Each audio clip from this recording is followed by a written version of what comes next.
Buenas tardes desde Washington.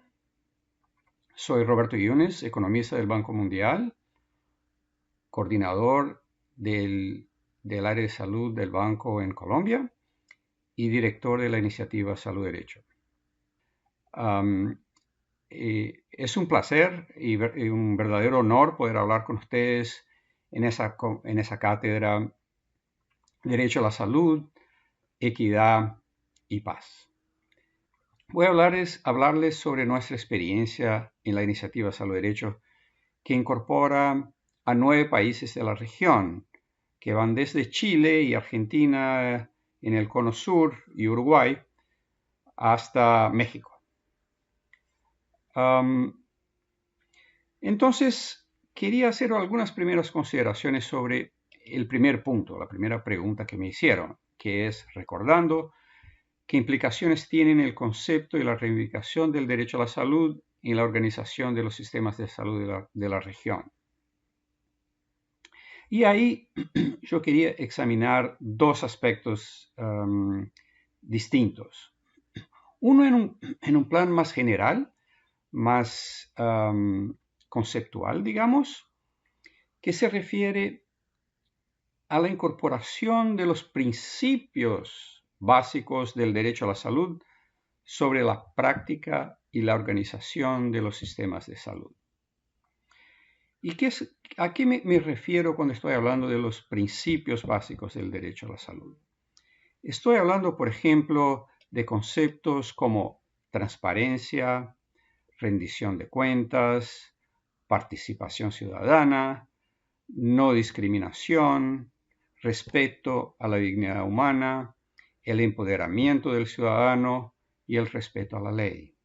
Esos son principios básicos que en nuestra visión de salud derecho constituyen el centro del derecho a la salud. Y en ese aspecto hay muchos avances. Y el ejemplo para mí más claro es Colombia, ahí mismo, ¿no? Colombia, los discursos de los ministros de salud, de los actores del sector, de los legisladores y de la rama judicial se enmarcan en el concepto del derecho a la salud y han cambiado de manera significativa, me parece, cómo el sector o los actores del sector se comportan. Y el ejemplo más claro, me parece, o hay dos muy claros. Uno es la ley estatutaria, ¿no? La ley estatutaria recoge el principio y los valores del derecho a la salud e intenta operacionalizarlos en el sistema de salud colombiano. Uno puede criticar o no estar satisfecho, pero representa un avance importante y me parece que no se puede dudarlo. Ojalá otros países tuvieran en sus leyes estatutarias una mención, una referencia tan directa al principio del derecho a la salud. Pero eso no ocurre solamente en Colombia. En otros países de la región, también como Uruguay, Brasil, el derecho a la salud, poco a poco, y Costa Rica también es otro ejemplo, va siendo incorporado en la racionalidad, en la manera como los actores y los gestores, los mandos políticos toman sus decisiones. Y eso creo que es un avance muy importante. El otro ejemplo, que también es de Colombia, es la ley, la sentencia T-760. Yo voy a hablar un poquito más sobre ella un poquito más adelante, porque la sentencia T-760 responde, en mi visión, a un otro elemento que me parece muy importante, que se refiere a la judicialización misma, ¿no?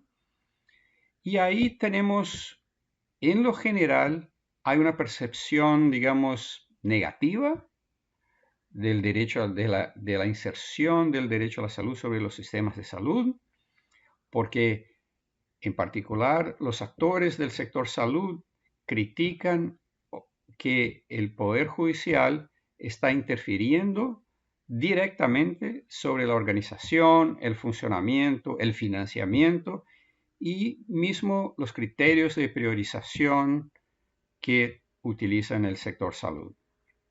Entonces, al exigir, por ejemplo, una sentencia judicial que el sistema de salud le entregue un cierto medicamento a un paciente o que mueva a un paciente en la cola, esos son todos factores muy criticados y dicen, bueno, eso está revertiendo o está corrompiendo, digamos, entre comillas, la lógica del sistema, ¿no? Y sus principios y sus prioridades. Sin embargo, hay unos aspectos a considerar, aún mismo en lo que se refiere a la judicialización. Nosotros no podemos olvidarnos que en Colombia, por ejemplo, en Brasil y en varios países, en algunos países, muchos de los casos de judicialización se refieren a servicios o insumos que el sistema de salud debería estar ofreciendo y por razones distintas las personas no tienen acceso a ellos. Entonces, en ese sentido, la judicialización está cumpliendo un papel, a mí me parece, muy importante y mejor tenerla. El segundo aspecto es, vuelvo a la cuestión, el ejemplo de la sentencia estructural T760. Al lanzar esa sentencia, la Corte Constitucional tiene un impacto sobre la estructura general del sistema de salud que a mí me parece tiene aspectos muy positivos. Responde a necesidades y a problemas que el país vivía en ese entonces y que habrían que corregir. Y lo toma de una manera global, estructural, ¿no? Y eso a mí me parece un avance.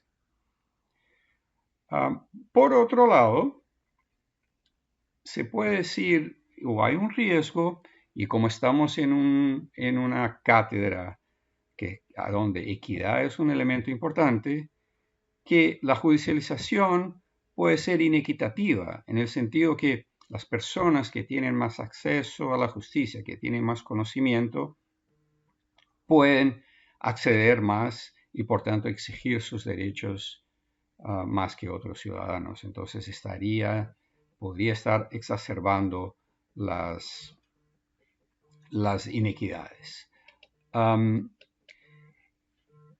Ahí el otro aspecto que me gustaría considerar es lo que nosotros economistas, y ahí viene el puntito económico que quería que tuvieran en cuenta, que desde un punto de vista de la sociedad, de su perspectiva, los costos impuestos por la judicialización pueden ser no exactamente iguales al valor monetario que el sistema de salud tiene que gastar. Por ejemplo, si el sistema de salud tiene que gastar X mil millones de pesos para un cierto medicamento a un cierto paciente, el costo para la sociedad puede ser que no sea solamente esos X mil millones de pesos, de miles de millones de pesos. Porque para la sociedad hay que considerarse el costo de oportunidad, quiere decir, el costo que se está incurriendo por gastar recursos que son escasos, que son limitados, para proveer ese medicamento que podrían estar siendo utilizados de otra manera. Y si hay una manera mejor de utilizar esos recursos para la sociedad, entonces el costo de oportunidad es más alto que el costo monetario de ese medicamento. La sociedad como un todo está perdiendo más por designar o asignar esos recursos para esas cosas cuando se podrían estar utilizando para cosas con mayores beneficios, ¿no? Quería volver también ahí a hacer la conexión con la segunda pregunta. ¿Qué quiere decir? Me preguntaron si ese impacto, esas implicaciones del derecho a la salud sobre el sistema de salud también ha generado un cambio en las acciones de los jueces, ¿no? Y ahí nosotros tenemos un problema fundamental. No tenemos mucha información y me parece que faltan datos y falta seguimiento. Los jueces, cuando pasan sus sentencias, vamos a decir un ejemplo también, bueno, que se le dé un medicamento para un paciente X que tiene un cáncer, que se está muriendo y que si no le da el medicamento, ese alto costo de marca y no el genérico que está en la lista del plan de beneficios, se le da el medicamento y listo, y ahí termina. El juez, en lo general, en la mayoría de los países, no sabe si ese medicamento fue realmente utilizado por el paciente, si lo fue, si tuvo el impacto que se dijo que iba a tener, que extendió la vida de esa persona, que mejoró su calidad de vida o que recuperó a esa persona para el problema de salud. El juez no lo sabe. Y eso tiene implicancias fundamentales, porque si otra vez el mismo juez o otros jueces reciben la misma demanda, no saben si ese medicamento funcionó o no, ¿no? Entonces, los sistemas de salud tienen que implementar sistemas de monitoramiento y seguimiento a las sentencias, ¿no? No solamente por las razones que yo les comenté, pero también porque muchas veces, y lo que percibimos en varios países de la región, es que la rama judicial de cierta manera puede estar siendo utilizada para responder a intereses económicos de individuos, de empresas, de oficinas de abogados, etc., ¿no? Por ejemplo, recientemente hubo una sentencia en Colombia que rechazaron en bloque más de 30 tutelas porque había una sospecha de carteles para avanzar esas tutelas. En Brasil hubieron varios casos de corrupción y de intereses excusos por detrás de tutelas, ¿no? Incluso hubo gente que fue a la cárcel, etc. Y se están percibiendo que, por ejemplo, un solo bufete de abogados está haciendo todas las demandas relacionadas a un cierto tipo de medicamento. Hoy mismo yo recibí una noticia de un bufete de abogados que tiene como una guía para que la gente entre en la justicia y cómo proceder si quieren un medicamento, etcétera, y que recorran a ellos y ellos van a la justicia a exigir sus derechos, ¿no? La pregunta es si realmente esos derechos, y ellos generan todo, la prescripción y todo, el mismo bufete consigue todo para ellos. Bueno, entonces eso es un problema que no es menor ¿no? Y hay que estar atento. Y para eso necesitamos monitoreo, necesitamos datos, necesitamos información. Dicho eso, hay avances, ¿no? En el caso de Brasil, y perdón que hable tanto de Brasil y Colombia porque son los dos países que tienen más casos de judicialización en la región. En el caso de Brasil, hay un comité de salud desde el judicial que trabaja con el sector salud y otros actores, y eso es para todos los estados de Brasil, y eso ha generado una interrelación entre esos varios actores. Y en un caso específico del estado de Rio Grande do Sul, en Brasil, ellos desarrollaron una estrategia un modelo de planificación estratégica involucrando otros actores como los defensores del pueblo, la Procuraduría, los municipios del Estado, para diseñar un mecanismo prejudicial para evitar la judicialización. Y en Colombia hay un ejemplo muy exitoso, muy bonito, en el departamento de Caldas, a donde se implementó un mecanismo prejudicial muy efectivo que ha podido reducir significativamente el número de tutelas sin que las personas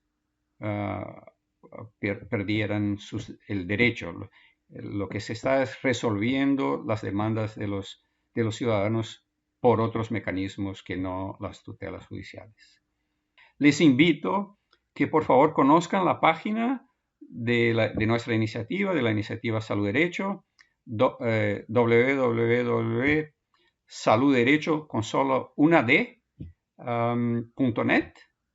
y se registren en esa página. Hay mucha información, hay mucha cosa por ahí. Y como no hay nada gratis en el mundo, les pongo una pequeña propaganda. Estamos intentando organizar un webinar, ojalá en la próxima semana o en los próximos días, esperamos,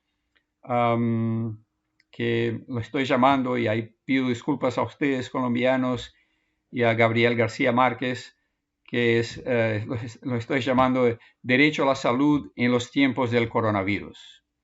Lo estamos organizando con De Justicia para discutir el derecho a la salud y su respeto y los derechos fundamentales en esos momentos de coronavirus y por posibles pérdidas de libertades, etcétera, etcétera.